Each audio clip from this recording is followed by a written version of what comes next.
Shalom saudaraku yang terkasih dalam Tuhan. Kita kembali bertemu dalam Rehat, Renungan Harian Toraja, edisi Rabu 7 Mei 2025. Kiranya damai sejahtera dari Kristus yang bangkit memenuhi setiap hati kita. Nah, hari ini Tuhan mengundang kita untuk berhenti sejenak dari rutinitas dan mendengarkan suaranya. Renungan hari ini mengajak kita mengenal lebih dalam siapa Kristus yang bangkit itu.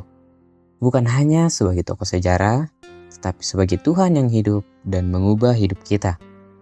Mari kita buka hati kita, siapkan diri kita, dan izinkan Tuhan berbicara secara pribadi melalui firman-Nya pada hari ini.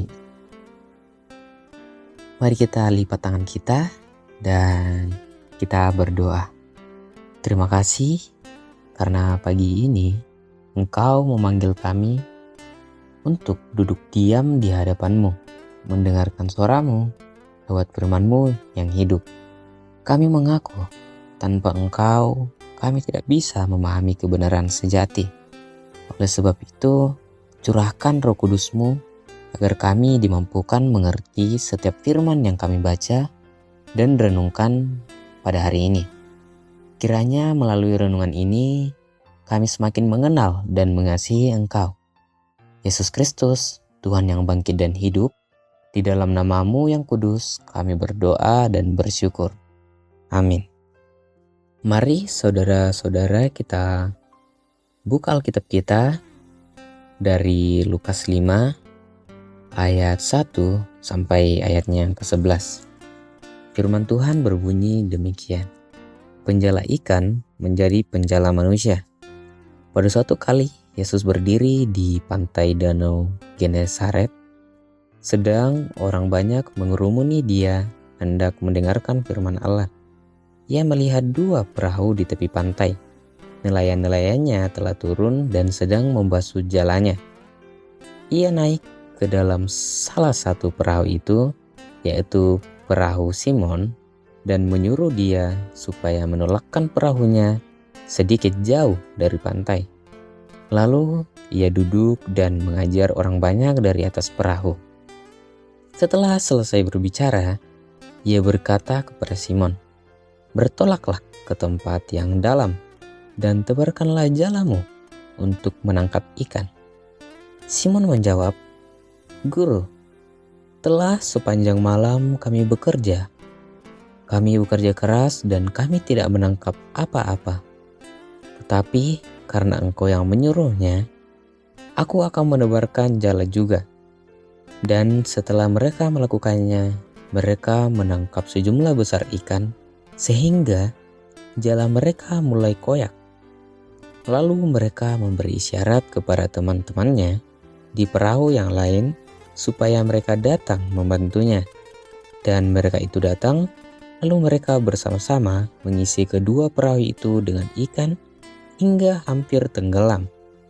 Ketika Simon Petrus melihat hal itu, ia pun tersungkur di depan Yesus dan berkata, "Tuhan, pergilah daripadaku, karena aku ini seorang yang berdosa." Sebab ia dan semua orang yang bersama-sama dengan dia takjub oleh karena banyaknya ikan yang mereka tangkap.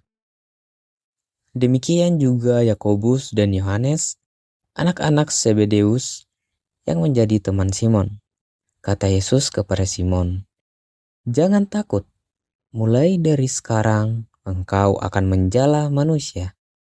Dan sesudah mereka mengelah perahu-perahunya ke darat, mereka pun meninggalkan segala sesuatu, lalu mengikut Yesus. Amin, firman Tuhan. Saudara-saudara yang terkasih, tema dari renungan kita pada hari ini yaitu mengenal Kristus yang bangkit. Dalam bahasa Toraja, ungkanasai Kristus tumalimbangun. Ada ungkapan klasik yang menyatakan, karena tak kenal maka tak sayang. Ungkapan ini hendak menyatakan pentingnya pengenalan. Sebab dengan mengenal secara dalam akan seseorang akan menyebabkan kita makin menyayangi atau mencintai orang tersebut. Nah, peristiwa perjumpaan Yesus dengan Simon Petrus dan rekan-rekannya setidaknya menunjukkan bagaimana pentingnya pengenalan Yesus yang bangkit itu bagi murid-murid pada masa itu. Bagi Petrus, permintaan Yesus kepadanya untuk menebarkan jala di tempat yang dalam adalah sesuatu yang mustahil, karena tidak mungkin akan ada ikan berdasarkan pengalamannya sebagai nelayan. Nah, itulah sebabnya ketika ia merespon perintah Yesus, Petrus justru berdalih dengan menyatakan bahwa mereka telah bekerja keras sepanjang malam, namun tidak mendapatkan seekor ikan pun.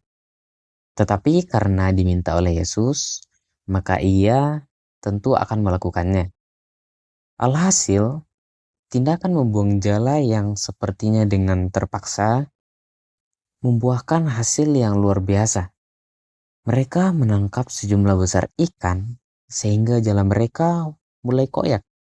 Nah, kisah ini membuat Petrus dan para murid makin takjub akan kemahakuasaan Yesus yang mampu mengatur segala sesuatu di alam semesta, termasuk dengan sejumlah ikan yang mereka telah tangkap tadi.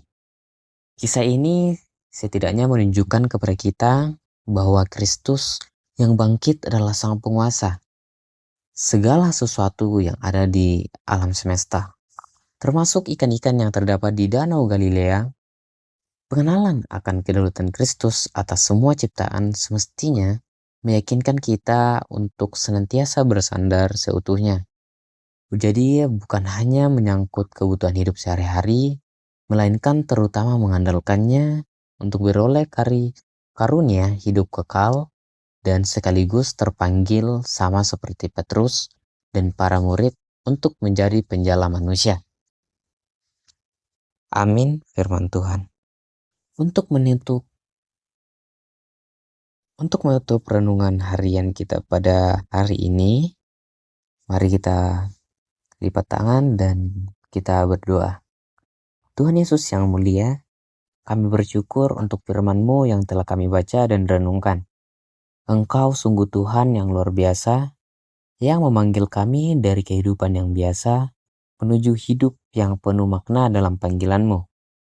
Tolong kami agar hari-hari kami tidak hanya dipenuhi rutinitas, tetapi juga dengan kesadaran akan kehadiran-Mu. Seperti Petrus yang meninggalkan jalannya dan mengikuti Engkau. Ajarlah kami untuk taat dan setia, apapun tantangannya. Jadikan kami alat-Mu, penjala manusia, membawa kasih-Mu di tengah dunia ini. Kami serahkan hari ini dan hidup kami sepenuhnya ke dalam tangan-Mu. Di dalam nama Tuhan Yesus Kristus, kami berdoa. Amin. Demikian Renungan Harian Toraja, edisi Selasa 6 Mei 2025. Kiranya melalui firman Tuhan hari ini, kita semakin mengenal Kristus yang bangkit dan semakin dimampukan untuk hidup di dalam ketaatan serta kasih-Nya. Mari melangkah hari ini dengan iman yang teguh dan hati yang dipenuhi pengharapan. Sampai jumpa dalam Rehat edisi selanjutnya. Tuhan Yesus memberkati kita semua.